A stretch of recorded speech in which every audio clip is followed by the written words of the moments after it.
Hey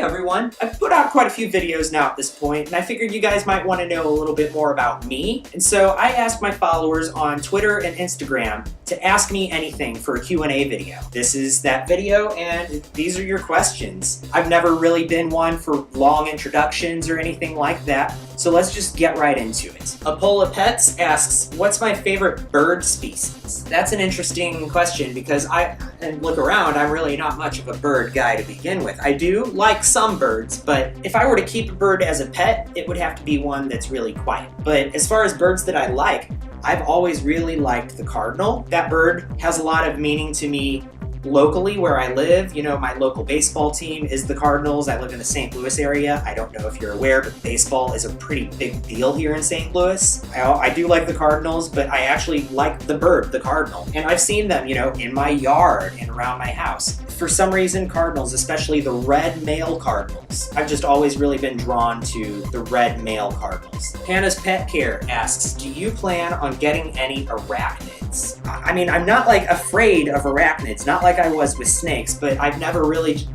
been interested. I just don't know very much about them. I follow people who are into arachnids, and I enjoy watching their videos, but I don't know. It's just, it doesn't have an appeal to me. The arachnids don't. Nothing against people who keep arachnids. There's just some animals that I'm more drawn to than others, and I don't think it would be fair to the animal for me to take in an animal that I don't really have an interest in. I don't feel like it would really have enough of my attention just because I'm not really interested in it. In the immediate future, no, I don't have any plans to get arachnids, but I've never really interacted with arachnids either. So maybe if I go to some expos and I interact with some arachnids or something like that, or if I meet some people who have arachnids and they let me handle their tarantulas or whatever, I might change my mind in the future, but at this time, I'm really not interested in arachnids. At Chris_Suarez15 asks, what inspired your love for animals? I don't really know, honestly, because when I was a kid, I always loved animals, but my parents were very strict against having pets. The only animal I was allowed to have when I was a kid was like fish. All I was allowed to have when I was a kid was just like a Pico fish tank. When I was really young, maybe 6, 7 years old, I had some goldfish in a fish bowl, which I know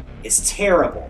I know that now as an adult, but I mean, I was like a 6-year-old kid. My parents didn't know. They didn't do any research. We just went to the local fish store, grabbed a couple of goldfish, put them in a bowl when we got home, and they died a week later. And then when I was a teenager, I had a betta, and then I had my African dwarf frog after the betta died. When I moved out of my parents' house, I kept my fish tank at my parents' house because I didn't have room for it, and eventually the frog did pass on. When I moved out of my parents' house, I moved in with people that wouldn't, they were dead set against fish tanks or anything like that. They wouldn't let me have anything like that in their house. From that point on, it was always dogs. Dogs were something that I always wanted as a kid, but my parents wouldn't let me have. So as an adult, I really got into keeping dogs. But I got out of the fish keeping for a really long time. This year is the first time I've ever lived alone. This is the first time I've ever really gotten to just keep whatever animals I've wanted. And that is kind of what made me get back into fish keeping and what made me get into reptile keeping as well. At Chris Suarez15 also asks, why did I start keeping fish? I think I just answered that in my last question, but to re-answer it,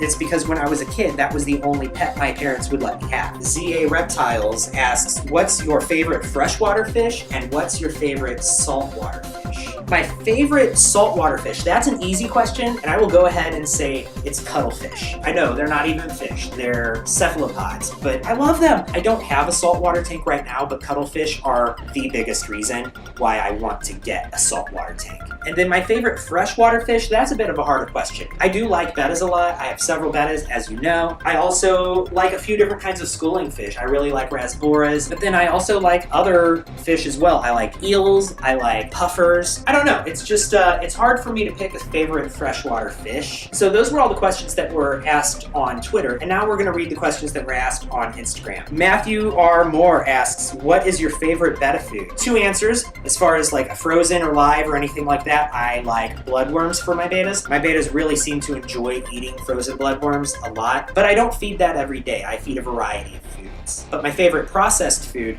is the fluval bug bites. And it's because they're so tiny, the granules are so small, I can actually feed a pinch to each beta and not worry about it loading too much. The fluval bug bites in the small size are my favorite processed food for my betta fish. Alexis Pets asks, what is your favorite group of animals? Reptiles, fish, etc.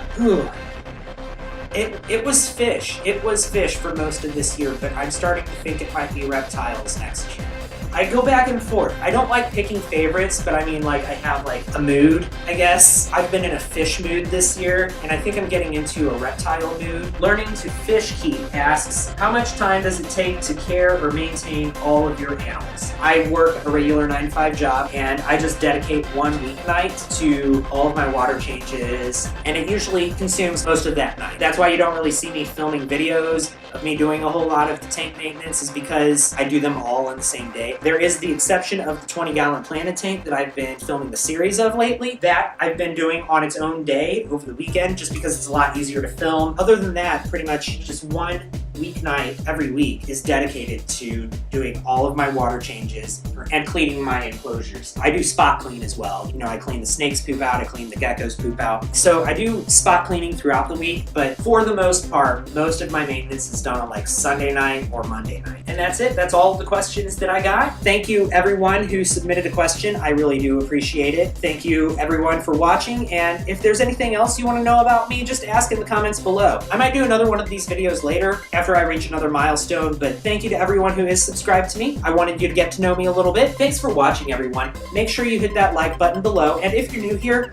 make sure you subscribe to me as well. Also, this Saturday, I will be announcing the winner of my 200 subscriber milestone giveaway. I'm giving away fluval aquascaping tools and a bottle of Sea Chem Prime water conditioner. I'll make sure to leave a link to the giveaway video so that everyone can enter the drawing. See you next time.